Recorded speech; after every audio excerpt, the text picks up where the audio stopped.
Hey, what's going on?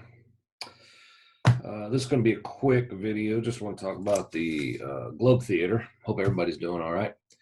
I know I'm bored out of my mind. Can't wait to get back to the real world. But anyway, I'll make this one quick. So we're going to be looking at the Globe Theater. Now, I pulled up this little interactive thing that you can use.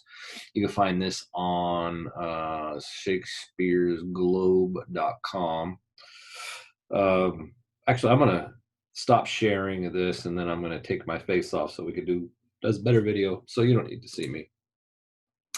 Um, let's see here. So if I do that, I wanna do that, and then do that, and then do that, and then come on. There you go. Now, if there's videos, you'll be able to see it better. So let's look at the Globe Theater here. This is Shakespeare's theater. This wasn't the only theater he had. He had a theater after the Globe Theater in the last few years of his life. But this is the one that's really famous. So this is the one that everybody focuses on. All right, so let's take a look at it. First off, you notice that it's open air.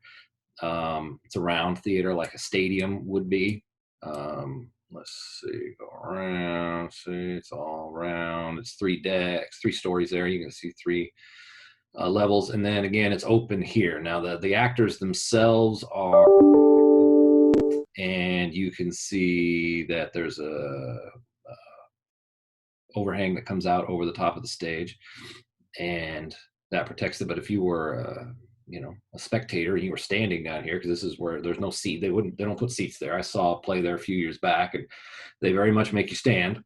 Although this is cemented, back then they you just stood in that. It was mostly mud. I mean, it rains there all the time. So whatever that is, this culture is great. That's not there all the time. But anyway, so let's talk about the Globe Theater. So just to give you an idea of the where his plays would have been taking place, you can see the stage itself here. There is, let's see, you've got 3 entrances. You got here, here, and here are entrances onto the stage itself here, and then you have this balcony here. Now the balcony itself, this is where the Romeo and Juliet, the famous balcony scene, would be done, and they can use this for other scenes. But also they would have musicians up here that would play during the play, in between scenes, the beginning, the end, whatever they needed it for. The set pieces would have been very, it's not a lot. Today you go see a play, you have very elaborate set pieces. Back then it was pretty plain. They bring out a table, some chairs, and then people were very much forced to use their imagination. The costumes themselves were very elaborate, but the set pretty much like this. So, and you'll see in Shakespeare's words that you're trying to figure out where the play is set. The character is talking. I'll tell you if it's hot, if it's cold. The characters will say it. Oh, it sure is. It's very cold tonight, and so then you know that it's cold, and you know that it's nighttime. They'll say, oh, the moon is very bright this evening, and you know that it's, again, that the moon is out, that it's bright, or whatever. He lets you know. All right, so above the stage, or above the top on the top here, let me get something for you here. All right, so this is a clip from a movie called Henry V. It was made in 1944 by Laurence Olivier, probably the greatest film actor, Shakespearean film actor of all time. They did a model version of what London would have looked like at the time with the theaters and so on. I wanted to show you this real quick. It's a very Disney version of this, 1944, so that they make it look like it was much nicer. It was very dirty and gross back in the Elizabethan era, but get to it here. Hello.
right, so you can see that there's a couple, then there were several, actually, there were several theaters.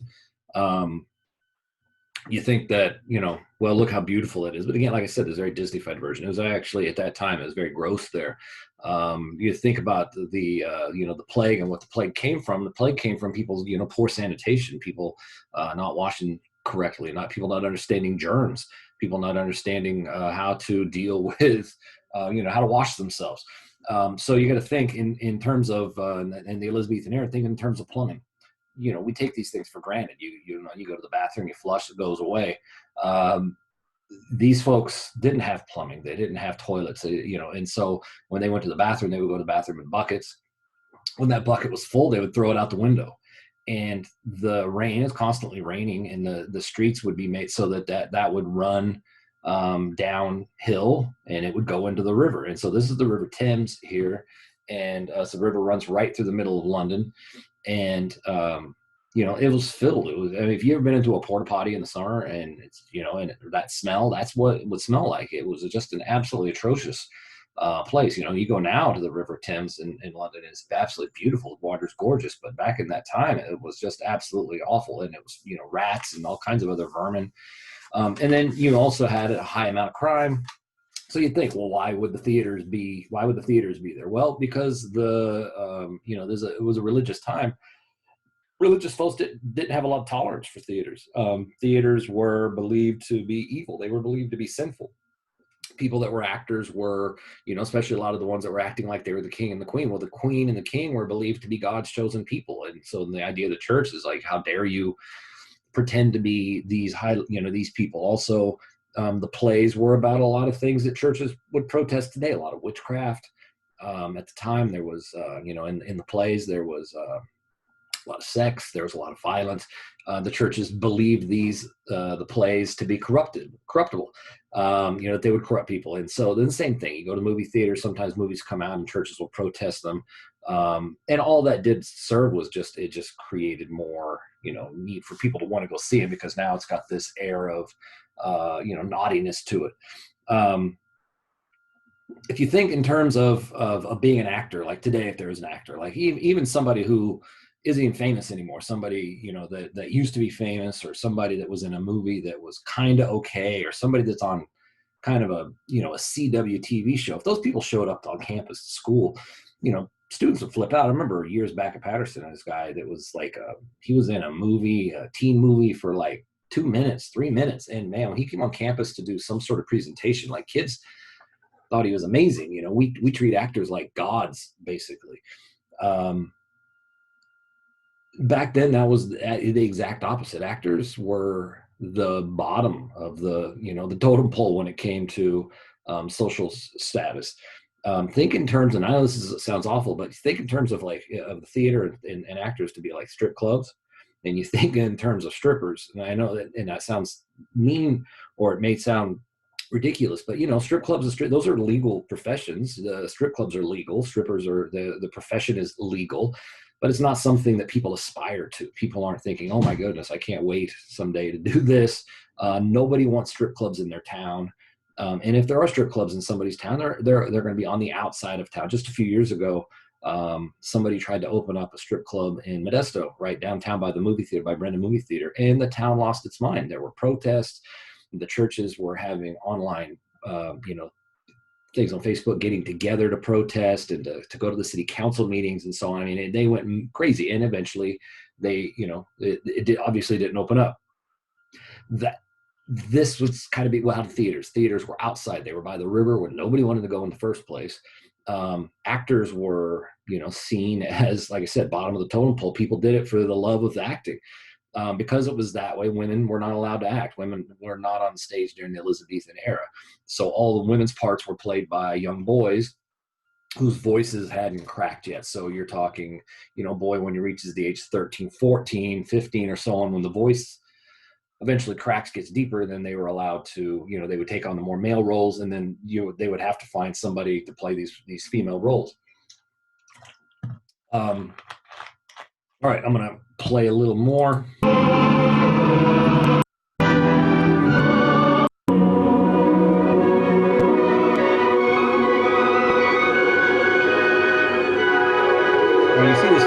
you see this flag come up, and the flag actually would have been different colors for different types of plays. Like, you know, not everybody likes comedies, and not everybody likes to go see a romance play. Not everybody wants to go see a tragedy where everybody's dying. So what you would see is all the different theaters would have flags that come up, different colors. This color would mean it's a tragedy. This color would mean it's comedy. And the theaters were busy all the time, even if there weren't plays. The theaters had things like bear baiting, which is actually the most famous form of entertainment at the time. What you did was you took a bear. Hold on, let me see if I can't.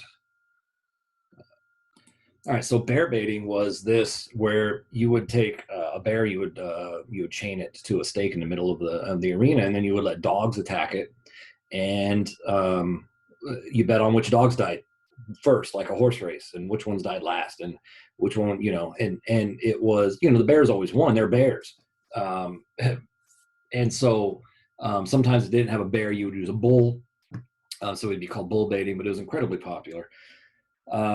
So these are the types of folks that are going to, you know, see this play.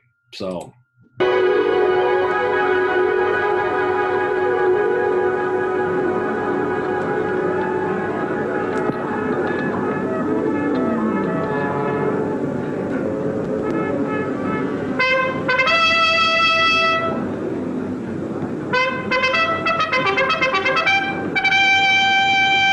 So the roof is made out of this called thatch, which is compressed straw. Really not a best thing to have. Your playhouse is wood. The roof is thatch. So when you think, why do the plays during the daytime? Well, it's really not smart to do a play at night when you have to put a bunch of torches and candles up, and you got a playhouse made out of straw and wood. Yeah, these things did burn up. The Globe Theater actually did burn up one time, and then they had to rebuild it. So yeah, not the best form of roofing, but it was cheap.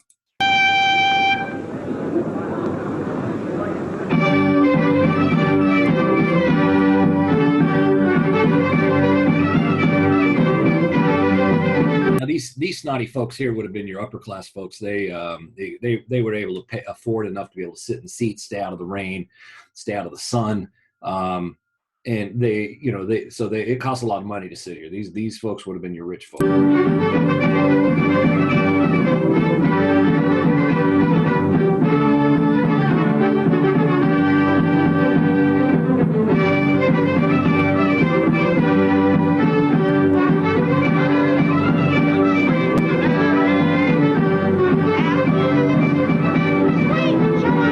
Now you get down to the people on the floor. These folks are actually a very famous name. They're called groundlings. These are your poor people, and they paid. Actually, still was pretty expensive for them to be able to go, but they did. It was their form of entertainment. That, you know, this is something that they look forward to. This was important to them to be able to, you know, distract themselves from their awful lives that they live. The people that are in this movie, by the way, dress way too nice, way too clean. These people, these are not what groundlings are.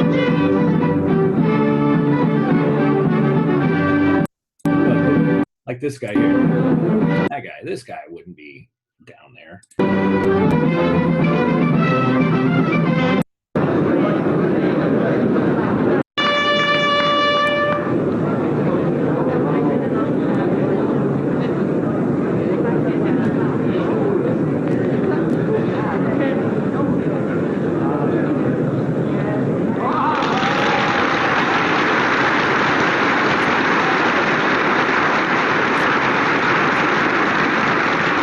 So then you get the actors come out and they're gonna, you know, do their performance, which I won't bore you with.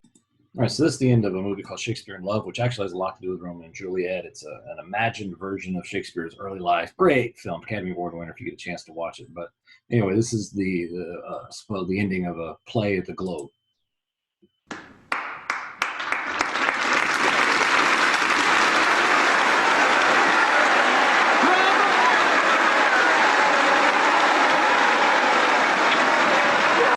So again, you can see here the people a lot dirtier, not as fancy, you know, way packed in. They had to sell a lot of tickets in order to be able to make a profit. They go for like, you know, they sell like 1,000 tickets in order to be able to make a profit. So they really pack these folks in. All right, I'm going to jump back to the Globe Theater if I can get my mouse to work. And we don't need that anymore. All right, so again, we've got the globe.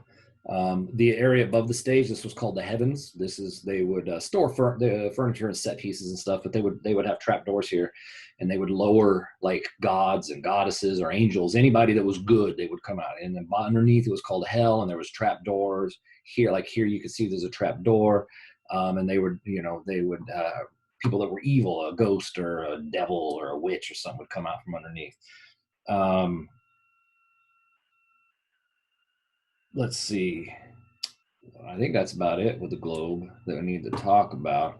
And if you want to go on this website, it's actually pretty cool. You can click on these little things, and it'll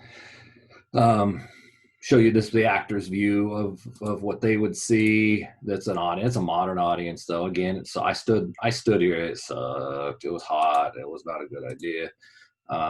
This from the side. So I got different views, and then these little videos show you little clips from plays that are being performed today. So again, if this is your jam, I come to bury Caesar, not to praise him. It just shows you different ways that plays can be staged on the theater. Here's the folks, all very elaborate costumes. And let's see, like that is, they just different stuff. It's not that amazing, but I think this 360-degree tour is old, and then building it and so on. All right, I'm not going to waste any more of your time. I just wanted to show you the theater, give you an idea of what Shakespeare's audience would have been looking at. It says here that they offer midnight matinee performances under the stars, which they do, but they can have lights and stuff now because they don't have to worry about it. It's fireproof. They don't have to worry about it burning down anymore. I wouldn't say it's fireproof, but it's much less likely to burn down. It says here, 1613, during a performance of Henry VIII, a piece of wadding from a stage cannon set fire to the thatched roof, burning it to the ground. So that's when it, when it burned. Anyway, all right. I'm going to let you, I'll stop this. I went along longer than I anticipated it going. So anyway, we're going to start. Next thing you'll see, we're going to be dealing with Romeo and Juliet. All right. You take care.